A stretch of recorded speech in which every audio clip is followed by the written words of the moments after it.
like we're dropping packets again. Second weekend in a row. Gotta love Comcast. What's going on, everybody? You gonna stabilize? Thank you very much. Appreciate you. Already dropping 5% of frames. Gotta love it. Comcastic. What's going on, everyone? Vega here for SerpentX Tech. Welcome back to another episode of Caffeine and Crypto, where I lose connection thanks to Comcast, and welcome you to join me with your favorite caffeinated beverage of choice. I do have a NOS energy drink in the fridge ready to go, because I get some things done around the house here, as I've been spending a lot of time with my folks, my parents, trying to help them out over the past weekends. Thank you, everybody, for hanging out, catching by, clicking on this video. I do want to talk about crypto news, what's going on, a couple tidbits here and there, and then some mining. So right now, the markets are doing pretty good. You know, Bitcoin's over 63K now. Ethereum, 7-day high at 20. I think we did hit 2,600 last night or yesterday, and now we're at 2,571. BNB still over the 500s, getting close to that 600 range.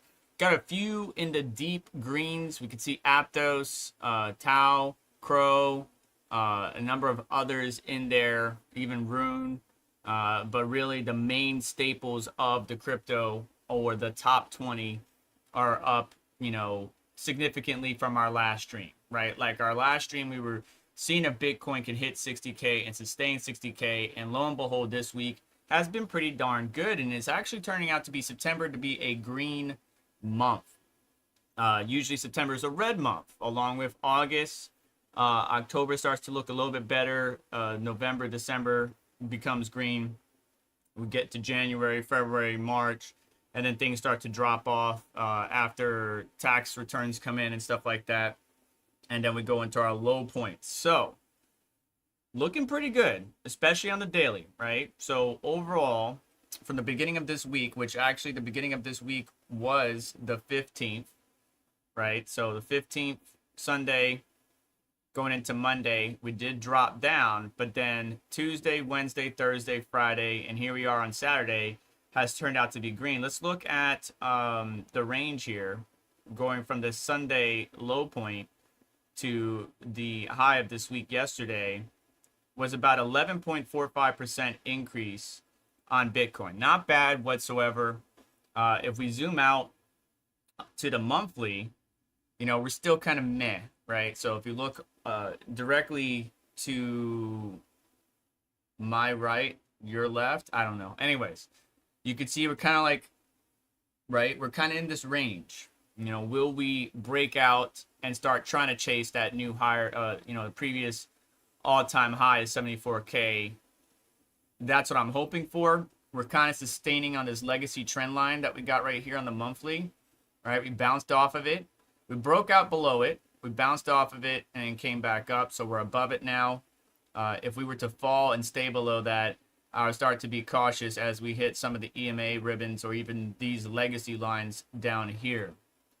But still in a bull market, just maybe not the bull market everybody wants. Definitely a bull market nonetheless. Crypto news that we got going on, as I'm going to present to you in this episode. SEC approves options for BlackRock spot Bitcoin ETF. MicroStrategy buys an additional 489 million worth of Bitcoin, adding to their portfolio. Additional assets also adding funds, like Ether funds add 5 million. So altcoins obviously rallied a little bit after the Fed cuts its interest rates. The Fed cut rates by 0.5 basis points. Microsoft of blockchains is what Ethereum is being raised as, according to Bitwise. And I could see that, right? I could see Ethereum kind of being the Microsoft of blockchains. A lot of app development and stuff is on there, which is why the Ethereum Foundation is dumping some ETH even as the price pumped, right? So they took some profits, probably need to pay some devs, pay some people, make sure that things are continuing to be built, developed, established. So it's okay for a project to do that. It's actually a healthy thing to do, especially projects reward the developers. If you don't reward your developers after all that hard work, they tend to want to move on to other projects, and Solana and other aspects might be very intriguing. Crypto lender, I don't even know how to pronounce this, Zenmu recovers hacked funds through negotiation We also got another scammer or hackers that got imprisoned. I think it's somewhere in here. But Bitcoin bulls believe the price will go up no matter who wins in November. And I said that in my last episode. I know a lot of people that watch the stream don't want Kamala to win, but I don't give a damn who wins. Bitcoin will continue to move forward. Now, I'm going to go and vote, and I encourage all the Americans to vote, of course. But regardless of who's in office, I think Bitcoin and cryptocurrency and blockchain will continue to succeed. We just need to have the right people in the right places and people with open minds to listen to people that are much more knowledgeable than them. Satoshi era wallets moved 16 million worth of Bitcoin. So legacy wallets moving some Bitcoin, which is intriguing. Women sentenced to 8 years in prison after a failed Bitcoin murder for hire plot. Basically, something I don't have any concerns about. But you know, let's say you might have a decent bag of Bitcoin, and your significant other might want to take you out so they can get access to that Bitcoin. Maybe that's what happened. Looking at our miners at the end of the stream is what the game plan is. We got the FutureBit Apollo, one of the S19K Pro with the Epic Blockchain control board, an AL0, a KS0 Ultra, and a couple of Doge miners. Just checking on them with you guys during the stream. That's what I got planned. If you can stay around, that would be greatly appreciated. If you can't, I understand. But do me a favor, hit that like button on the way out. Now, as we turn our attention to the people in the live chat, thank you so much for stopping by. Canadian Miner says looking for group. Chris Hanley, smash that like button, people. J-Bo Hannon, Yeti stopping by. What's going on, bud? Rudd Puts, Dan Sand, Fudweiser, and what we got here? Let's go party on the weekend. Rudd Puts, member for 19 months. Fudweiser, a member for 15 months. Good deal. Appreciate you guys being a member of the channel. You can join down below if you are interested. So going to the TA aspect, I still believe, as I mentioned before, that a 30% pullback is in the realm of possible. Let me control Z that. If we were to fall 30% from where we are looking at the monthly section here, that would put us right around this legacy line around 43K. Not saying it will happen. I'm just saying it could happen mathematically. Are you prepared for that? If this does happen, do you have the capability, a cash position, right, funds on the side, to where you can go ahead and grab some Bitcoin if it did fall that far, or some of the altcoins that you might have been eyeing, just waiting for a better price? Also, did you diversify? And these are all questions that you can answer in the live chat or in the comment section down below. Do you diversify yourself in investing in whether it's mining company stocks like Riot Blockchains or a number of others, or do you buy some Coinbase stock? Are you buying traditional stock or TradFi stock options related to crypto or blockchain? I'm interested to hear your thoughts. Obviously, don't dox yourself or put your personal information out there, especially how much you own, whatever. Like, you should never give people proper numbers of your finances. You could say, I have 20% of X in my portfolio, 1% of X in my portfolio. That doesn't give people numbers. When people start hearing numbers and they know you personally or know how to obtain your personal identifiers, that makes you a target. And I don't want you to be targets. I want you to be safe and utilize blockchain to build financial wealth, not only for yourselves, but for future generations. Moving on, the SEC approves options for BlackRock spot ETFs, spot Bitcoin ETFs, obviously. The SEC notice seemed to be an industry first after the commission approved the listing of trading spot Bitcoin exchange-traded funds on the UX exchange in January. The commission also gave NASDAQ the go-ahead to list the trade shares of options for BlackRock spot Bitcoin exchange-traded funds, or ETF. In September 20th notice, the SEC approved options trading for the iShares Bitcoin Trust under the ticker symbol IBIT on the NASDAQ. According to the NASDAQ, the exchange will allow trading for options on Bitcoin, on the Bitcoin ETF, in the same manner as the ETF options, subject to the same rules. Options on IBIT will be physically settled with the American-style exercise, said the SEC notice. The exchange stated that the options on IBIT will be subject to exchange perspectives, respective initial and continued listing standards, right? So the same standards for TradFi or ETFs. The exchange's initial listing standards require, among other things, that the security underlining a listed option be characterized by a substantial number of outstanding shares that were widely held and actively traded. Here's the actual picture of the notice here. I believe some of our colleagues in the crypto space have actually broke this down.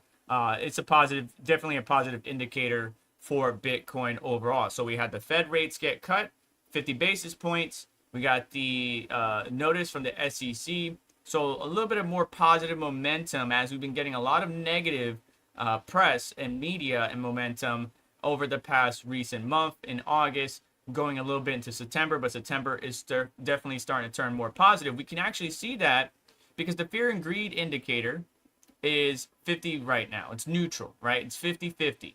Whereas before we were in the low 30s to 20s. So a lot of people that were fearful are now becoming a little bit more relaxed. The anxiety is going down. The stress is going down. Things look greener, right? As Crypto Wendy O said, light at the end of the tunnel. So we got a quote here stating that this is just one stage of approval. The OCC, or the Office of the Comptroller of Currency, and the CFTC has to approve as well before the official list, or official listing, I guess you could say. The other two don't have a clock, so not sure when they'll approve. A big step, though, nonetheless, that the SEC came around. So positive momentum going in our direction. There's still some things that need to be done. Of course, once it goes live, it would take a moment, as it is a lagging effect, right? Once it gets approved, once it actually goes through, once it gets processed, then we'll start to see maybe some additional pricing increase from the overall effect. On August 5th, the trading volume for IBIT ETF hit more than 875 million, and the total for all spot Bitcoin investment vehicles was more than 1.3 billion. Nasdaq also has filed with the SEC to request options trading for the spot Ethereum ETF to be allowed on the exchange. So we got another one, and I think that might have helped with the recent price hike with Ethereum as well. MicroStrategy buys additional 489 million worth of Bitcoin. Now, we talked about how much they added last weekend on Caffeine and Crypto, and now they added additional more to their overall portfolio. I wonder what the total is. But basically on September 20th, it has purchased an additional 7,400 Bitcoins for approximately 489 million. The company now holds, there you go, there's a number, 252,000 Bitcoin acquired for 9.9 billion. So again, as MicroStrategy and a number of significant financial vehicles or institutions are gobbling up Bitcoin as fast as they possibly can, while the retail investor is trying to take profits or just scared because of recent events and getting rid of their hands or positions. I will tell you personally, I am trying to get as much Bitcoin as I possibly can, whether it be through mining, through my machines that I have, auto exchanging through my other mining facets or devices, or buying, but dollar cost average, because I'm not in a position to where I can spend tens, if not thousands of dollars all at once. But $10 here, $5 there, a Big Mac, a Happy Meal, whatever, trying to go and get as much Bitcoin as I possibly can. Unfortunately, I can't compete with these bigger financial institutions. Neither can you.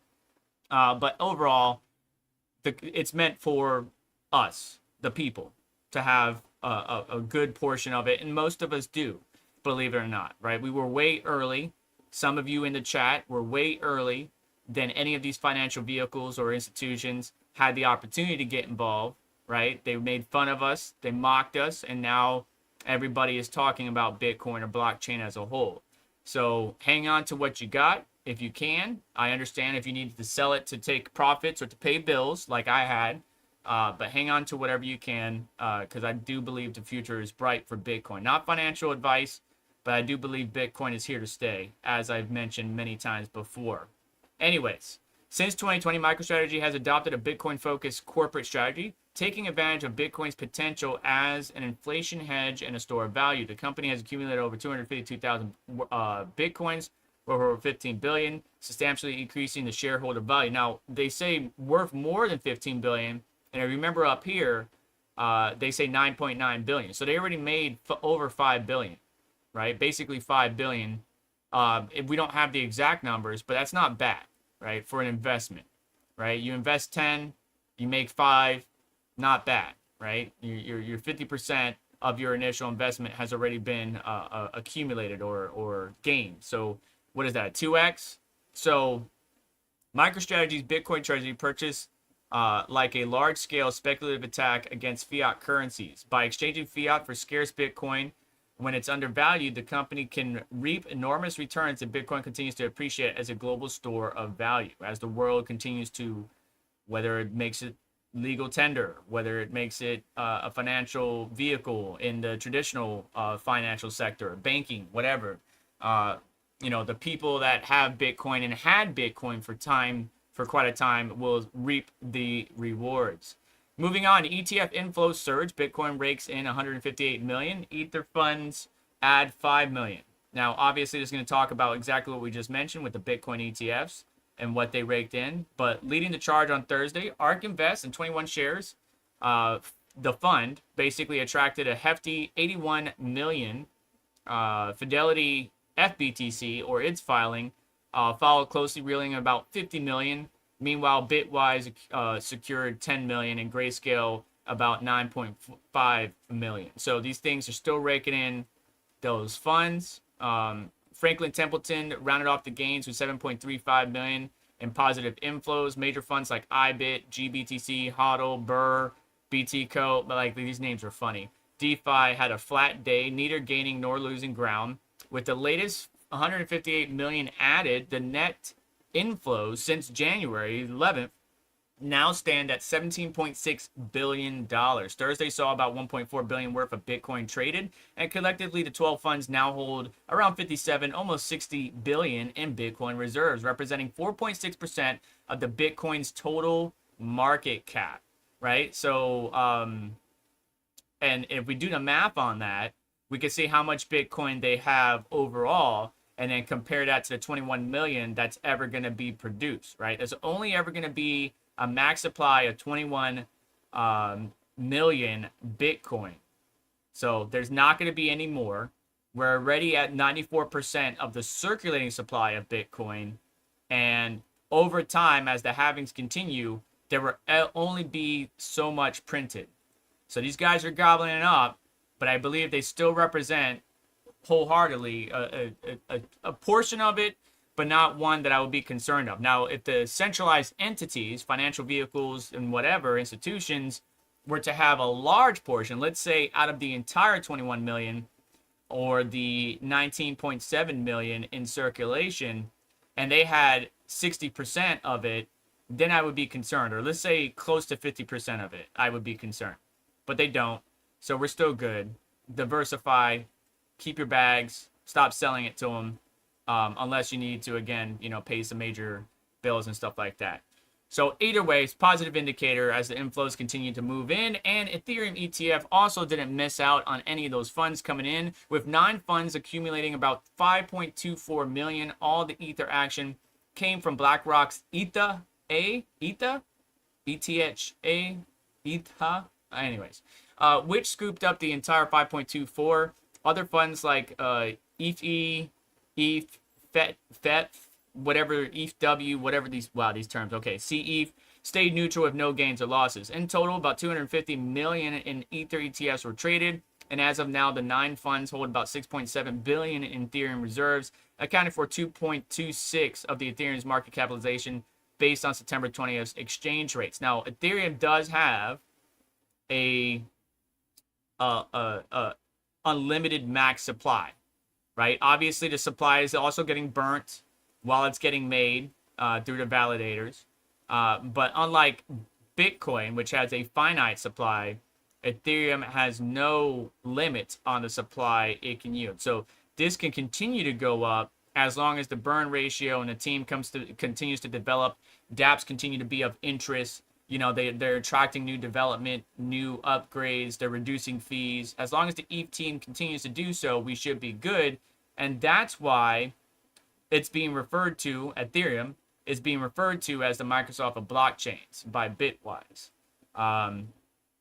But before we get into that, let's talk about altcoin surge, leaving Bitcoin Ether behind after Fed cuts rates. Again, the Fed cut its interest rates by 50 basis points. We got 40 viewers in here. Make sure you're hitting that like, guys. Appreciate you stopping by. What's up, Tech Man? Thank you for posting the fact that you won the hardware wallet from OneKey. Appreciate you. Automatic Beats, how you doing? Let's see who else I missed. Son of Rabbit Panda, how you doing, man? Cats of Crypto in the house. Gene, hope you're doing well.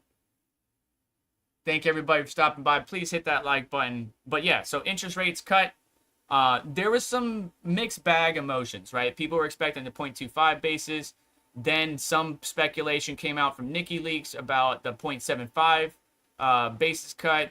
But ultimately we landed on 50. But I saw once Nikki Leaks came out with that chance of a 0.75 basis point cut, that the ratio that everybody was expecting that the Fed to cut by 0.25 dropped down, and the votes went up because people were betting on what the rate cut was going to be. On the 50 basis point went up. So I saw that. I kind of saw that very interesting. I guess kind of spur on the Fed to please cut, considering the market conditions, so on and so on, CPI, unemployment, all that good stuff. Either way, that decision came on Wednesday. Cryptocurrencies excluded Ether and Bitcoin have risen about 5.7%. So the altcoins, since the decision was announced, while Bitcoin is up 4.4%. Experts say the divergence isn't unusual given altcoins' poor liquidity and higher beta.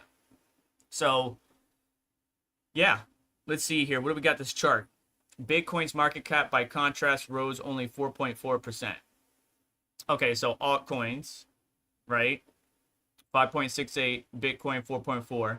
And honestly, like, people are going to come to crypto if they're new to crypto and not, there's a lot of still new people. I was going to say virgin, but I don't want to say that. But there's new people that haven't even gotten into crypto yet.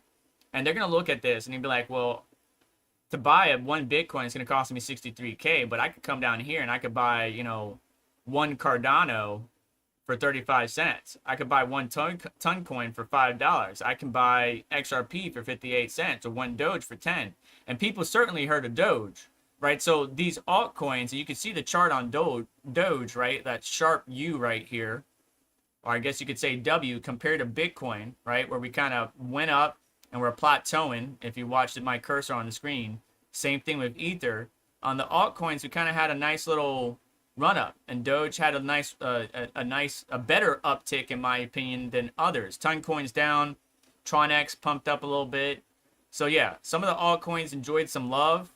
Near protocol got a nice little uptick compared. So while Bitcoin and Ethereum are flatlining, and mind that when an altcoin pumps, the change in pitch might be greater than that in Bitcoin and Ethereum. It might be like a little blip for Bitcoin or Ethereum, but still, new investors who come in are going to be like, hey, I can get 10,000 DIS for the same price of Bitcoin, but will that project sustain in the long term?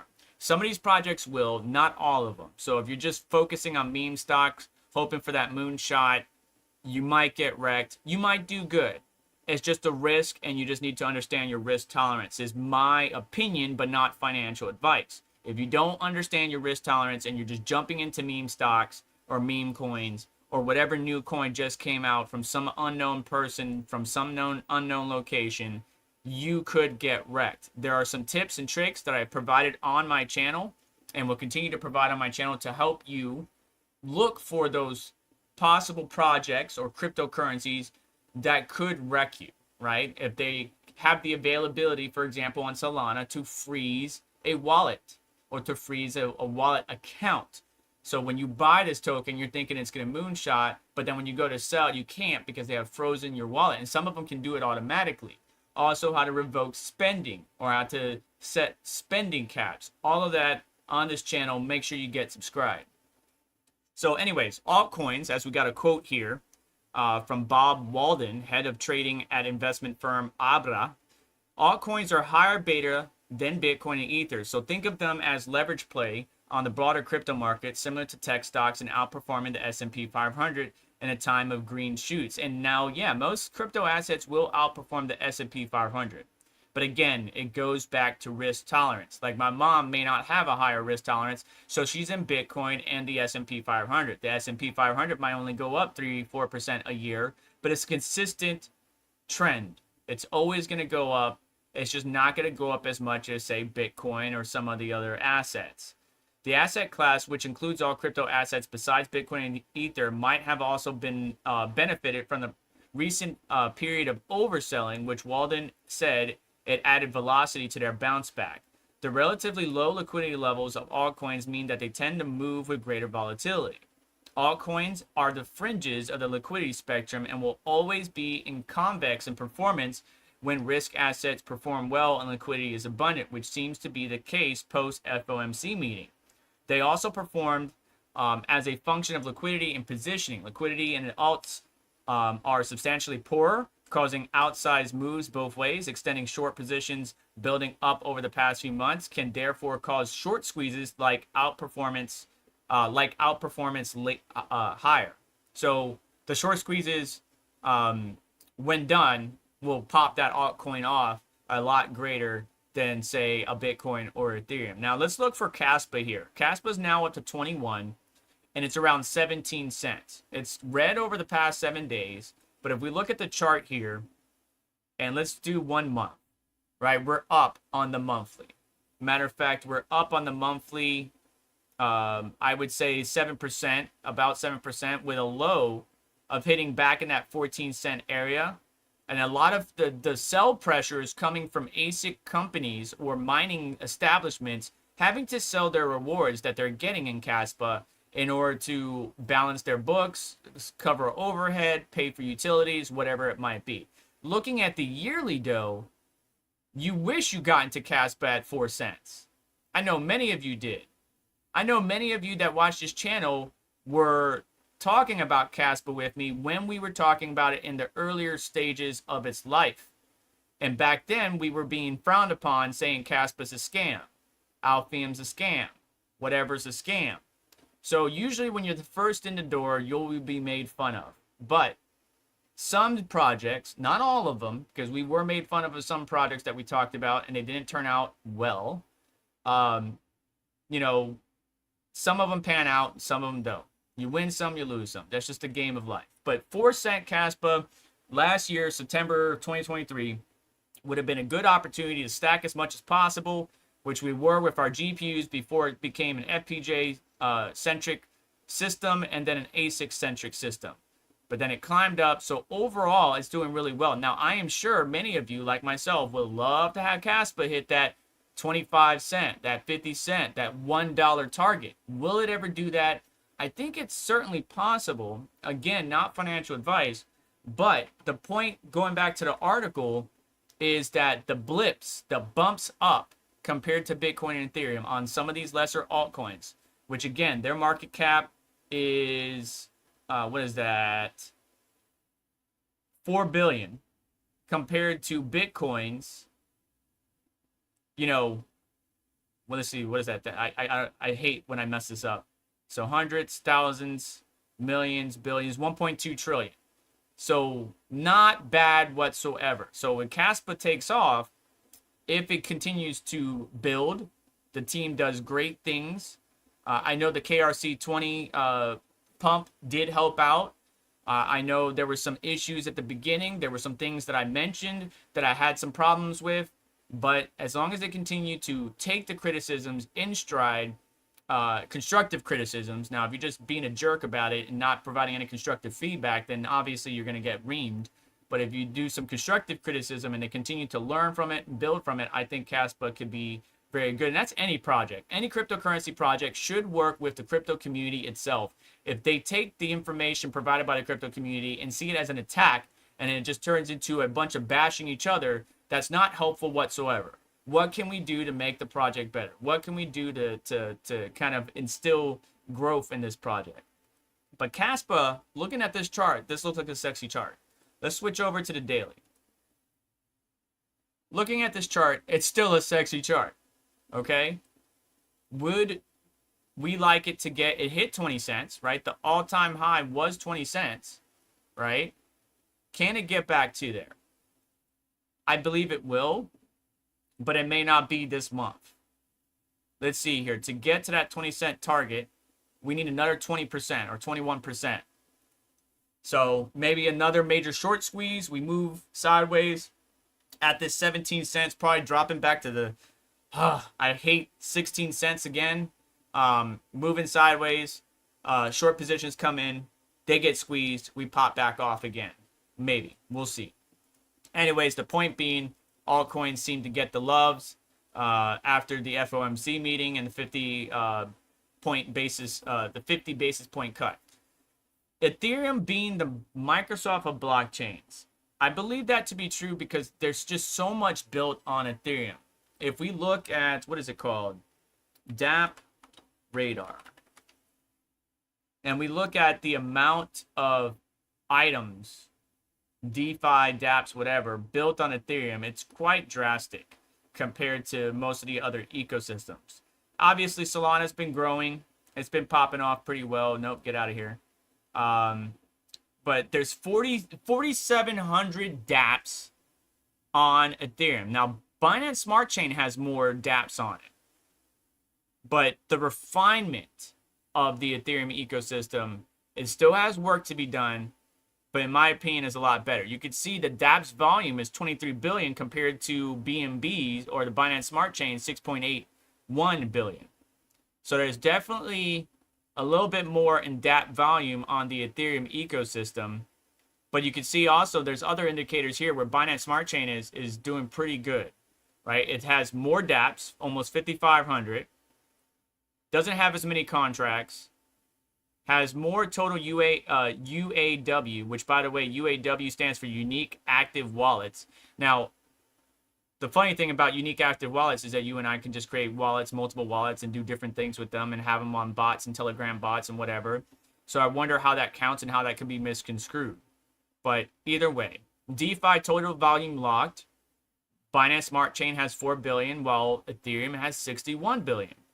So overall, Ethereum is positioned itself to kind of be that chain to be considered the Microsoft of blockchain. I certainly think so. Tron's done okay. Polygon did an upgrade recently. Avalanche, Arbitrum. You know, we got Base, we got Solana. Solana's nowhere near the Ethereum level. Base overtook Solana in a couple of different areas. So we're looking for that chain to take over for Ethereum. But right now, Ethereum is the Microsoft of blockchains. Now, while Ethereum is the second largest cryptocurrency network in market, it has been underperforming compared to Bitcoin. Analysts still believe that it might recover some ground before 2025. Bitwise, which is a crypto index and exchange-traded fund provider, has highlighted the chain's fundamentals as a key element that might still bring investors to put their weight in behind it, to get their funds in behind it. Matt Hogan, CIO of Bitwise, believes that the chain might still support itself in its numbers with dwarf those from some competing chains, which we just talked about or looked at DApp Radar. Ethereum has the most active developers, the most active users, and obviously, like we just talked about, the BNB Smart Chain or the Binance Smart Chain has more active, unique wallet addresses, but more active users on the Ethereum ecosystem, and a market cap 5x larger than the closest competitor, right? So we just looked at that data. More dApps, more overall volume, trading volume. While it doesn't have the unique wallet addresses, it does dwarf the other chains in a number of different metrics. So instead of reading this other section, my question to you, if I may, is the title Microsoft of Blockchain. Do you believe that's an adapt title for Ethereum? Yes or no? And maybe some supporting evidence on why. Whether you put that in the live chat or in the comment section down below, I would appreciate your thoughts on that particular statement. That's pretty much it.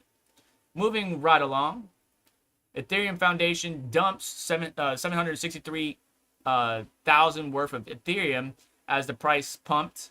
Let's look at the Ethereum chart real quick and see what we can deem here. So this is on the daily,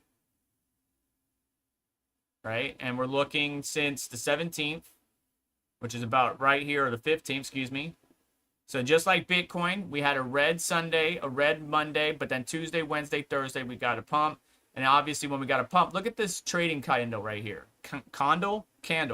You see how big this candle is compared to the other ones over the past week and months? There's another one over here on August 5th, but these are rare. So why is that? Well, that probably could be the Ethereum Foundation taking profits and trying to use that to pay for whatever, right? But according to on-chain data, the foundation sold 300 ETH today, valued at approximately 763,000, with an average price of 25.43 per ETH. And right now, Ethereum is at 25.65, so it's up. Remarkably, the 300 ETH tokens were sold in exchange for DAI stablecoin, right? So if I wanted to pay my developers, and I had a lot of payments to issue out to my developers, to my team, to various people in the project that helped out with a number of different aspects and API proposals or Ethereum improvement proposals, I would want it in a stable coin. So that way I know the fixed amount that I need to pay them. It's in a stable coin. I got it. I got the bag on the side. I'm ready to go. When they complete this project, this upgrade, I'm ready to pay them. So I can understand that move. This sale is part of a broader pattern of regular ETH liquidations by the foundation in recent times. Just last Monday, the foundation liquidated another 226,000 in Ethereum tokens for DAI stablecoins. On September 9th, it exchanged more than a substantial, basically 1.029 million in Ethereum for stablecoins. In total, the foundation has sold less than 1,000 Ethereum since the start of September, amounting to 2.27 million. Market watchers have observed these sales occurred every 4 to 7 days, like a paycheck, right? Whether you get paid weekly or bi-weekly, like if you get paid bi-weekly, you know, I do it every 4 to 7 days to prepare to pay you next week. So meanwhile, the figure becomes even more substantial when observing the foundation's activities since this year. On-chain analysts, Look On Chain, highlighted that since January 1st, the Ethereum Foundation has offloaded about 3,500 Ethereum tokens worth around 10 million. These sales are estimated to be on average of liquidating 421,000 in Ethereum every 11 days. According to the data from Arkham Intelligence, one of the publicly known wallets of the Ethereum Foundation, it still holds about 270,000 worth of Ethereum tokens worth about 683 million. Selling Ethereum amid price pump. I mean, that's the best time to do it. When the price is going up, you're taking profits. But is it for what I'm thinking? Am I wrong? I 100% could be.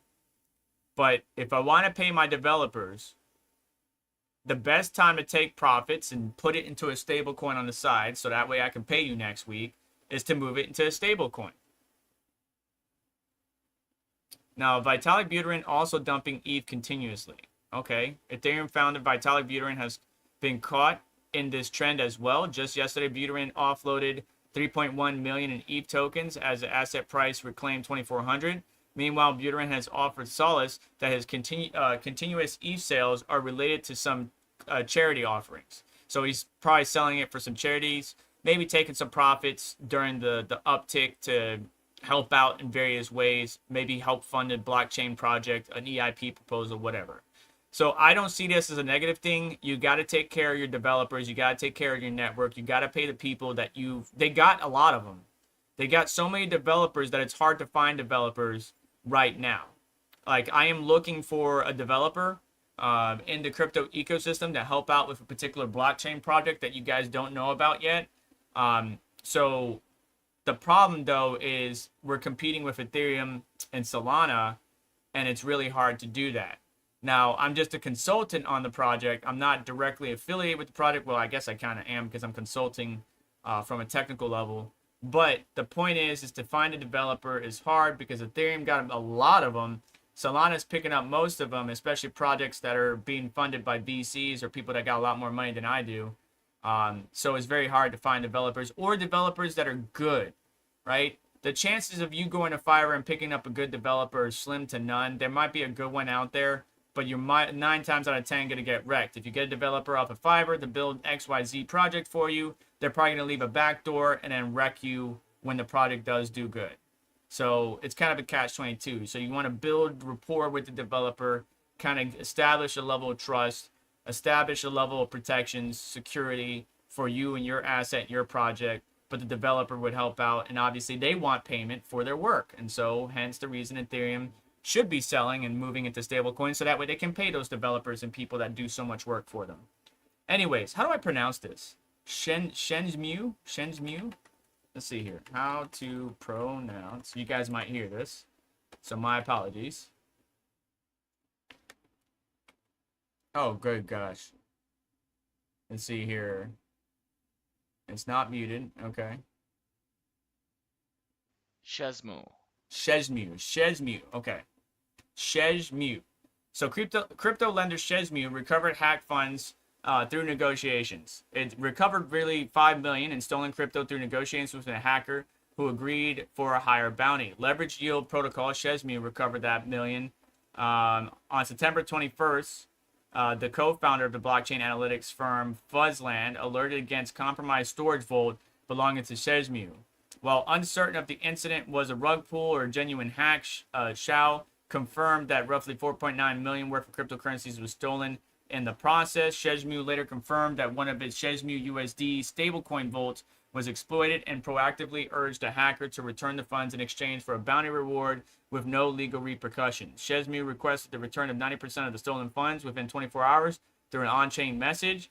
The protocol would involve law enforcement only if the hacker decided not to comply. The hacker responded to the request by demanding 20% of the bounty reward instead of the initial 10% offered when Shezmu agreed.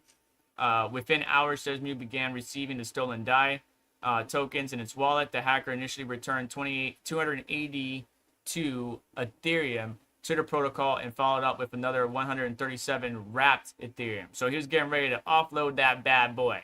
However, not all funds were recovered at the same time at the time of writing, and Shezmu team urged investors to limit their interactions with the protocol Oasis Vault until further updates. On the other end of the spectrum, Indian crypto exchange Wizar X has made no progress in tracking down the 230 million stolen funds 60 days after being hacked. Wait. 230 million. Is this the same people? Look at crypto news right now, and you will see FBI arrest right here. Duo for 230 million crypto fraud. So was it from Wizard X? Is that what the funds are from? It was a 20-year-old, a Singaporean, who splits his time between Miami and Los Angeles, and a 21-year-old from Los Angeles. But where was the hack from? So 230 during a theft from a victim based in from a victim based in Washington, D.C. So it wasn't Wizard X, but it was another person, individual.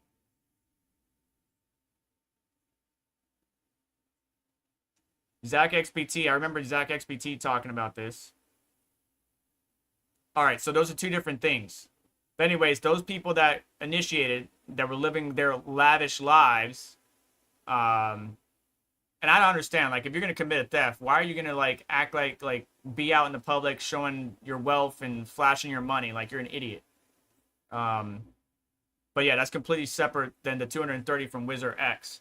Bitcoin bulls, and this might piss off some people as it did last week, but I'm going to say it as many times as I need to. Bitcoin bulls believe that the price will go up no matter who wins in November. I agree with the sentiment. Of course, we got, what's his face here? Novogratz talking with Yahoo News. And the point is no matter who wins the nomination or the presidency, Bitcoin and cryptocurrency would continue to go up. Now, I know a lot of people want Trump to take office because he's very pro-crypto. Harris administration, while being pro-crypto, she hasn't outright came out and told us that she's got a cohesive plan on crypto, blockchain, what they're going to do. None of them really have provided me a cohesive plan. If I'm wrong, let me know. Neither candidate has provided me a plan. They said they're going to do things, but I want a plan ready to go for when they're elected. This is what they're going to do. Not just say it on a public microphone or a stage microphone to try to wow up the club, but an active, cohesive plan working with financial experts and crypto blockchain experts to build something comprehensive. Neither candidate has provided me one. So I'm waiting for it. But either way, I believe Bitcoin and blockchain is here to stay. Moving forward, Satoshi era wallets moved 16 million worth of Bitcoin basically the wallets moved about 250 BTC from the early days of Bitcoin, called the Satoshi era. Not Satoshi wallets, but around the Satoshi era, the early days of Bitcoin were transferred on Friday to 5 separate transactions, each moving around 50 BTC to new wallets. The total value of the transfers is basically 16 million. The coins were originally mined in January 2009, just months after Bitcoin's launch, and have lain dormant for a very, very long time. Here are the wallet addresses if you care to have them. The transfers likely belong to an early Bitcoin miner who basically hodled from Bitcoin being $0 all the way up to 63,500. So that's hodl strong, baby. That's hodl strong. This demonstrates a conviction of early believers who recognized Bitcoin's potential value long before the recent meteoric price rises. The anonymous owner mined and held these coins when Bitcoin was a niche experiment, exhibiting remarkable faith. While the original owner remains a mystery, the transfers are among one of the largest amounts of the Satoshi era Bitcoin ever moved. There has been no activity sending the coins to exchanges, indicating the owner may have intended to continue holding them, just separating them on different wallets. Maybe he found the original wallet. He's like, oh my God, I found my original wallet, 50 Bitcoin, $16 million. I don't want this in one place on one wallet. Point of failure. Maybe something happens to me. I'm going to move into 5 different wallets, maybe a multi-sig wallet, whatever. I certainly would do that if I found an old wallet of mine that had a lot of fun. So nothing to be too scared of, but anybody that has held their Bitcoin from the Satoshi era is likely going to be tracked, just FYI. Some odd news. Woman sentenced to 8 years in prison after a failed Bitcoin murder for hire applied. Let's see, who did she try to murder? So she sentenced to 8 years. She attempted to use the dark web to hire a hitman to kill an Alabama resident. So this isn't a wife trying to kill her husband, or a husband trying to kill her wife, or a significant other trying to kill a significant other, but more or less maybe somebody spread the word that, hey, I have some Bitcoin and this is how much I own. I'm rich. And so she went to the dark web, tried to hire a hitman, and she paid nearly $10,000 in cryptocurrency and tried to make the murder look like an accident. Authorities discovered the incriminating evidence in her home, leading to her arrest and conviction. The U.S. Homeland Security announced on Friday that a woman from Knoxville, Tennessee, was sentenced to over 8 years in prison for using Bitcoin in a failed murder for hire plot. Now, Bitcoin is trackable, people. Bitcoin is trackable. Anyways, the person was convicted. She's 48 years old. She was convicted. According to the court documents, she accessed a site called Online Killers Market, which is a dark web website. However, if you do not know how to properly access the dark web, stay the fuck off of it, people. Do not go into the dark web thinking that you can go buy some shit or interact in a safe manner if you have never been it and you just heard about it and you're like, oh, I can do this off of YouTube. Stop. Where she provided detailed information about the intended victim, including photos and location. Ooh. She requested the murder to seem random or accident and avoid scrutiny and transfer. The plot failed, and investigators uncovered the evidence during a search of Asus' home, which included a journal of communications with the site, references to the other hitman websites, and Bitcoin address hidden under cache. The HSA noted. Oof. She was sentenced to 100 months in prison, followed by 3 years of supervised release. She has been ordered to pay over $5,000 in restitution to the victim. Man, I would move. I'm done, bitch. Bye. I don't want you anywhere near me. Fuck that. I'm going to get like a whole different location, whole different address, whole different everything. So, summary. Be careful of who you tell how much you have of anything. Whether it's cash, gold, Bitcoin, any other currency. Just be careful, people. Mofos are crazy. And this isn't a Florida woman. This isn't a Florida man. Right? There's a little bit of Florida man in each and every one of y'all. Be careful. All right? Be mindful. Be careful. All right. So we're getting ready for Red Panda Mine to go live here in a minute. I do have him set once again as a redirect once he goes live. But for the past couple weeks, it hasn't been redirecting, and I'm not sure why. Let's take a look at the Apollo miner while we wait. We might listen to some news, so bear with me here. If you have any questions, comments, concerns, otherwise, please at me or send a super chat, only if you can afford the super chat. But the Apollo miner is sitting around 7.45 terahash at 263 watts, which is about 36 watts per terahash. This is the Apollo 2 miner. I did a video on this. You can see the board temperature is around 70 degrees Celsius. You can see the chip clocks at 164. You can see the fan RPM. This thing does push out some serious air. I will say that. But I love this thing. I love it because it's got a full node in it. You can see the node is down for some reason. Matter of fact, why is the node down? Why are you down? I think I connected to it or something, but basically it timed out. So let's give it a minute, see if it comes on. We also have my Bitcoin miners, which I can mine through my own Bitcoin node here in the house locally. So my Bitcoin node is the one that connects to the outside world and hashes, receives, and produces the nonces or the results of the hashes to the blockchain through my node. So you can mine through your own node. But right now I'm just mining through nice hash and taking advantage of some of the crazy pricing. Sometimes people overpay to mine Bitcoin and some people underpay. So depending on the day, you could be making more money than normal. And some days you could be making less money than normal. But either way, they're running good. In immersion liquid in my garage with the heat exchanger outside. If you want to check out that installation, that's on my channel as well. Sitting around 56 to 65 degrees Celsius in a hot Florida 96 degree temperature. Not too bad. When winter comes around, it's a lot better. I can upclock these things a little bit further. I think I can hit 160 terahash on these. But right now, just chilling.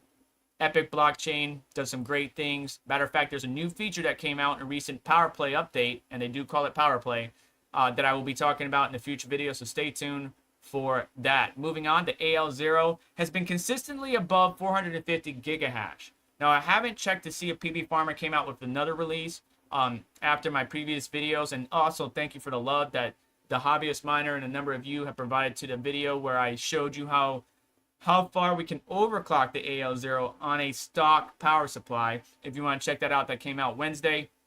But with a 230 watt power supply, I still have plenty of wattage or headroom electrically, but just PV Farmer has some more refinement to do, so we haven't been able to push these. These do have heat sinks on the MOSFETs, better thermal paste, all that good stuff. But and the power brick is ready, but I'm waiting for revisions or updates to PV Farmer so I can push this even harder to see if we can't get over to 500 gigahash on the AL0. But a number of people have been reporting issues to me about the fans. You see how the fans are at 0? Anytime this device restarts, for some reason it likes to keep the fans at 0. So you have to reapply your target. And if we go back here, we can see that the temperatures with those fans off, the hottest one, 56, and then the MOSFETs or board stages, power stages, 69. Not too bad, but it's good to have these little fans on to just assist, even though I have the two 120s on it. Moving on to the KS0 Ultra. Yes, I can push to 700 gigahash. Yes, I have the power brick that can do it, or the power supply, 330 watts. But I like my machine to sit comfortably. And right now, 600 gigahash is good for me, because not only am I less than the power draw of two KS0 Pros, but I have doubled my hash rate more than what the KS0 Pros can do, or more efficiently. It's much more efficient to sit at 600 watts or 600 gigahash at under 190 watts, which is what this machine's doing, compared to taking a KS Pro and overclocking it as hard as I possibly can, pulling 150 watts, 160 watts just to get to like whatever hash rate. So I'm comfortable with this. I'm not producing too much heat. I got two 120s on it and it's doing just fine. Dogecoin, Litecoin, and Bell mining. Yeah, the mini Doge isn't the best for it. Yeah, the mini Doge 2 isn't the best for it. But I love them. I love them. I might need to sell them, as I talked about, considering the family situation. So if you are interested in the Voss Coin mini Doge or Gold Shell mini Doge, the OG ones, let me know. It's going to be cheap as heck. You can see it's sitting around 77 degrees Celsius right now. And the mini Doge is sitting around 78 degrees Celsius, doing about 431 mega hash. So not the best for script mining, but I'm mining at a loss electricity-wise to just get as much Doge, Litecoin, merge mining along with Bell token, which a lot of pools are now supporting. Fear and Greed Index at 50%. I think we're doing a lot better. Things are going to get a lot more positive. Hang tight. Be good. Be nice to one another. We'll be just fine. We'll get out of this together, and we'll be much more happier. I've been seeing a lot of even though we're technically in a bull market, I've been seeing a lot of internal strife and attacking one another in the crypto community, not just the crypto influencer space, but the crypto mining space. And we just need to chill the fuck out, take a breather, smoke a joint, or whatever you like to do, and work with one another. We're here to help one another to grow this space in a positive direction, to help guide it, to help lean on each other when needed. So I'm going to go look for some questions while we wait for Red Panda Mine to go live. We got about 3 minutes and 24 seconds. So let's see what we got here. Been watching a lot of Humble Mechanic and what's the DAP shop one? So basically a lot of Volkswagen stuff. Deutsche Auto Works, something like that. Paul and Charles. I've been watching a lot of that stuff. I love automotive. I'm probably going to work on the car a little bit just to get some stress relief, even though I don't know why people think that's stress relief, but I just need to do something because I've been working on my parents' situation or working at their house to help out and stuff like that. A little bit of flooding, storms, the rain. We got a hurricane brewing in the Gulf right now, possibly brewing in the Gulf. We should be fine, by the way, but I'll keep an eye on it. And I just need to get some stuff done here at the house, right? You know, the yard, cleaning up a little bit. Me and the wife got to go do some shopping, so I've been doing too much for others, and I know my family needs me. My dad needs me, especially right now, and I will continue to be there, but I also got to take care of my household, so that's what I'm going to focus on today. So Chris Hanley, getting new beds for the triplets, but I will be lurking. All right, Chris Hanley, good luck with putting the beds together. Dan Sand, just looking around, looking for profits. Who's looking for profits? We're all looking for profits. Any questions, comments, concerns? No questions, comments? Serpent, how is the noise with the immersion system and cost? So not too bad. Let's go actually look at that real quick. I got a fog hashing immersion system, but you can find some other ones for pretty cheap. So I got the C2, and I bet you there's a newer version of my C2 that I have not got into. So let's see here. Shop. So this is the C1. This is the first one I started off with. The price for the C2 went up to $1580. I got it for $14. So it did go up. It's on sale though, down from $1,800 to $1,580. And there's some other options. Let's see here. Immersion cooling. I think BitBix is a good one too. So fog hatching.